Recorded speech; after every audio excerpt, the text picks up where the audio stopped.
वालेकुम दोस्तों, यहाँ पे आपको एक बहुत बड़ी ब्रेकिंग न्यूज़ से आगाह करते चलें कि एलओसी पर शदीद झड़प हुई है, जिसमें पाकिस्तान आर्मी का एक कैप्टन शहीद हो गया है। जबकि पाकिस्तान आर्मी की तरफ से जवाबी कार्रवाई में भारतीय फौज के सैकड़ों जो है ना फौजी जहन्नम वासिल हो गए हैं और उनके कई मोर्चे तबाह हो गए हैं।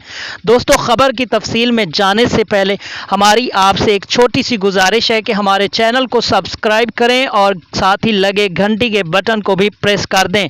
दोस्तों, आज सुबह भारतीय फौज ने अलग सुबह पाकिस्तान के सरहदी आबादी वाले गांवों की तरफ फायरिंग शुरू कर दी, जिससे पाकिस्तान आर्मी का एक कैप्टन शहीद हो गया। पाकिस्तान आर्मी की तरफ से जवाबी कार्रवाई करते हुए सैकड़ों भारतीय फौजी जहन्नम वासिल हो गए हैं और उनके सैकड़ों मोर्चे भी तबाह हो गए हैं।